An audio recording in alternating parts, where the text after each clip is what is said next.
Hi everybody, welcome to Christian Homestead. My name is Jared. I don't know about you, but one of the first things I saw this morning was this. It's a post from Donald Trump. Iranian patriots keep protesting, take over your institutions. Save the names of the killers and abusers. They will pay a big price. I have canceled all meetings with Iranian officials until the senseless killing of protesters stops. Help is on its way. So there's been just a flurry of activity throughout the day. A lot of news that's coming out. And so I just want to give you a quick update in case you haven't been following this. And I also want to talk about the Euphrates River. This is something that we've talked about a few times on the channel. It's drying up. And in the book of Revelation, if it's to be taken literally, this is one of the key things, the drying up of the Euphrates River that leads to Armageddon. I don't know if this situation with Iran could somehow evolve and turn into Armageddon. I feel like this is a very complicated situation. There's a lot of moving pieces, a lot of stakeholders in this conflict, and things could unfold in such a way that we can't predict, potentially. For example, what happens? One of the questions that I've had recently is, and I haven't seen anybody address this.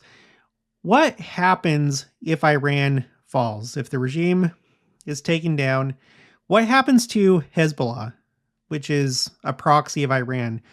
Do they continue? Do they decide just to, okay, you know what? This is our last move. We better make it count. And then they come down from the north. Armageddon is something that is described as happening in the north of Israel. So you see what I mean? Like, what if something crazy like that happened? I don't know. But we'll talk about the Euphrates later on. Let's go ahead and go through some of these posts and news articles. This is Reuters. Iran warns of retaliation if Trump strikes. U.S. withdraws some personnel from bases. And I just want to read the summary right here. All the signals are that a U.S. attack is imminent, Western military officials say. Trump says he believes the crackdown on protesters is easing. U.S. withdrawing some personnel from bases in Middle East as precaution, official says. Israeli assessment sees U.S. intervening, timing and scope unclear. And then Western official, Iranian security apparatus remains in control.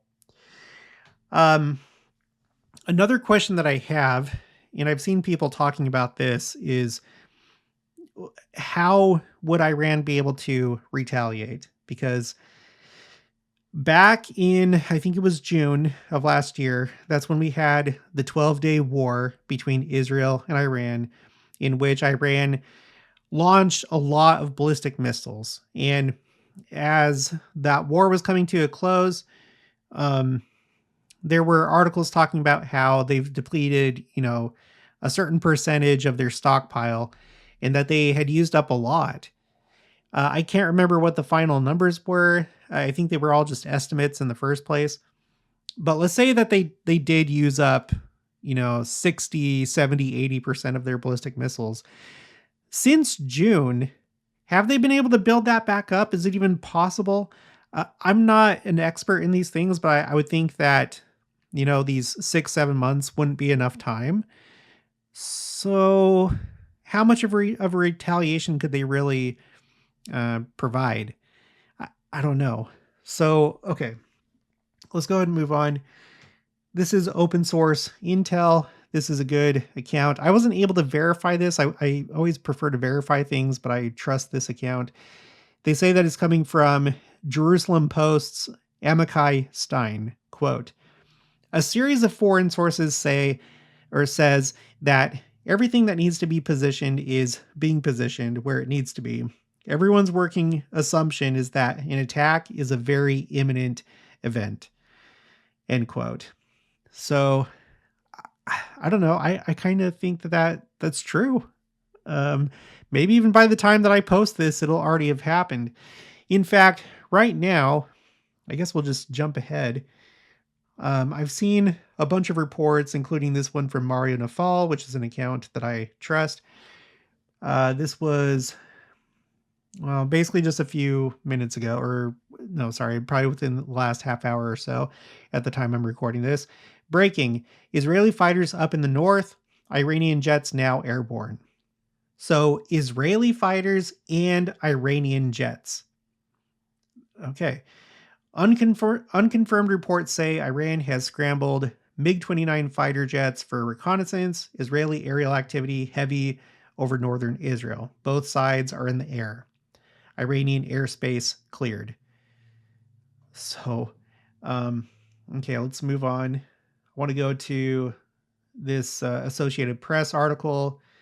It's one of those like live blogs or live articles where they update it.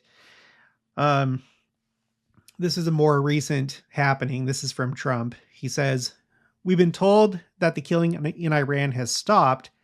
It's stopped. It's stopping," Trump said. "And there's no plan for executions or an execution or executions. So I've been told that on good authority." The president on Tuesday consulted with his national security team about next steps after telling reporters he believed the killing in Iran was, quote unquote, significant. So one of his big things is that if Iran continues to harm protesters and kill them, that the United States would intervene. So if they stopped, it seems like he's saying just in general that it has stopped. And then on top of that, there's no plan for executions. Then maybe this isn't going to happen, or maybe it's going to be very limited. I don't know. It seems to me like the US would do it anyway, because it feels like it has that kind of momentum. You have all these assets that are in place. You have what I think is an overarching plan and goal to just finally take care of Iran. It feels like it's part of a bigger picture. It feels like part of Trump's presidency and plans that he had that goes along with Venezuela, and essentially just asserting American dominance. I've talked about before how I feel like, really since 2001, in a sense, I feel like it has been World War III between Afghanistan, Iraq, the Arab Spring in 2011, 2012, which I feel was fueled by forces that wanted things to change across the Middle East and North Africa. We've seen this thing with Russia and Ukraine. It feels like things are getting closer and closer with China and Taiwan. And then we've had this stuff going on with Israel and Hamas, Israel and Iran, a war between Israel and Iran. So, we may not recognize it as such, but this whole time, when we look back, all this may be classified as World War III, especially if things escalate even further. So anyway, I think it's still going to happen. That's just my gut feeling. This is also from Mario Nafal. Israel to Iran: if you attack us, we will end you for good. I feel like that's an overall goal of Israel as well, that at some point or another, it's all got to stop with Iran. So an Israeli security official just said if Iran attacks, there won't be another round after that. No back and forth, no limits. According to the official, Israel would move to bring down the Iranian regime entirely. The source is Channel 12 in Israel. Again, I wasn't able to verify that, but I do trust Mario Nafal. There's this from the Washington Post. This says, with tensions high, Israel and Iran secretly reassured each other via Russia. Days before protests erupted in Iran in late December, Israeli officials notified the Iranian leadership via Russia that they would not launch strikes against Iran if Israel were not attacked first. Iran responded through the Russian channel that it would also refrain from a preemptive attack, diplomats and regional officials with knowledge of the exchange said. So this is a little bit older news, but I guess it's coming to light now. And does that agreement still hold? I don't know. So that's maybe a little bit of good news that they've agreed that there wouldn't be any sort of preemptive strike. But I guess a lot right now is hinging on, um, well, what Iran decides to do with the protesters. If it is going to stop killing them, if that's true. It also depends on what the United States decides to do, because, um, but I don't know. Maybe Iran will refrain from preemptive strike before the United States attacks. So, but anyway, this is something that is supposed to have happened back in December. Um, Here's an Axios article talking about U.S. evacuation of troops in the Middle East. It's not like a full-scale evacuation from what I understand, but it's certain personnel and whatever. And that's all that I have for right now. But let's just really quickly touch on this idea of the Euphrates River drying up and how that seems to lead to Armageddon. And I'm not saying that this relates to what's happening right now, but I'm very flexible and I'm open to systems and geopolitics being very complex and being hard to predict. Just really quick, we're going to cover these in just a minute, but the Euphrates River is drying up. It is actually drying up. It's not something that's new, but it seems to be getting worse and worse over time. In Revelation 16, starting in verse 12, and the sixth angel poured out his vial upon the great river Euphrates, and the water thereof was dried up, that the way of the kings of the east might be prepared. And I saw three unclean spirits like frogs come out of the mouth of the dragon, and out of the mouth of the beast, and out of the mouth of the false prophet. For they are the spirits of devils working miracles, which go forth unto the kings of the earth and the whole of the world to gather them to the battle of the great day of God Almighty. Oh, I guess I should have highlighted that in red. The battle of that great day of God Almighty. Behold, I come as a thief. Blessed is he that watcheth and keepeth his garments, lest he walk naked, and they see his shame. And he gathered them together into a place called in the Hebrew tongue Armageddon. And then after that, it goes on to talk about the seventh angel. So the sixth angel is all about, the river Euphrates drying up. The simplest reading of this is that I guess that prepares the way for a ground attack. I guess that's all I can really take from that. And that's what leads to Armageddon. I don't know if this is literal or if it just gives us an idea of how things are going to go, or I don't know. But this is what it says. So we're going to go to this website by Center for Strategic and International Studies, The Future of the Euphrates River in Syria, a Cradle of Civilization Cries for Help. Just want to read a few parts here. The Euphrates River is at risk of drying up due to climate change. The Iraqi Ministry of Water Resources warns that the river could be dry by 2040. So that's something to think about. If the prophecy is very, very literal and it has to be completely dry, then maybe think about 2040. But it's already starting to dry up right now as we speak.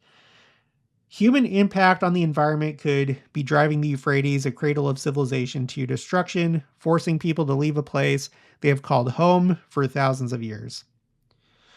Let's see. We're going to scroll down. I should also zoom in.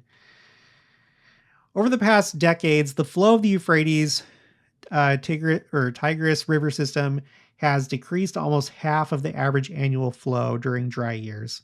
The water levels in the Euphrates are currently at one of their lowest points in recorded history. Here's a picture. Let's see. It shows drought of the Duwayset Dam outside the town. Okay, whatever. This is November 9th, 2021. All right, later on. Now, after more than a decade of conflict from the Syrian civil war, many farmers are struggling with harsh economic and security conditions while having to adapt to new realities caused by the changing climate. And the people most affected by these changes rely heavily on the Euphrates for survival. In particular, water issues are impacting the agricultural sector in Syria, with farmers in northeastern Syria losing their crops due to contaminated water and lack of irrigation. Okay, later on. Agreements between Syria and Turkey specify the minimum average flow of water from the Euphrates at the Syrian-Turkish border. So, if you didn't know, Turkey is upstream when it comes to the Euphrates River. And then it says, according to the 1987 agreement between Damascus and Ankara, Syria should get 500 cubic meters of water per second from Turkey. However, in 2021, the Syrian regime accused Turkey of depriving Syrians of their share of water from the Euphrates. Currently, the river is only supplying 200 cubic meters per second. Turkish dams upstream have also contributed to a diminishing flow of water. Syria accuses Turkey of directly weaponizing water access by cutting water to Syrian cities, causing the Alak water station, a critical source of water in northeast Syria, to stop generating electricity. So there's this to think about too. Some contention here between Syria and Turkey, which are two countries that are north of Israel.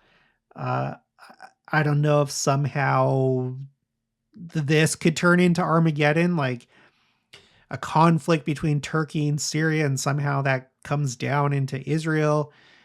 I don't know, but it's just interesting that they're directly north of Israel. And I don't know how this changes with the new government in Syria. If you have any ideas, by all means, put it in the comments below. But yeah, so that's what we have going on. I think this is a newer article. It was updated June 20th of 2025. I'm not exactly sure what's been updated, but yeah, this is an ongoing situation. So yeah, let's keep an eye on what's going on in Iran.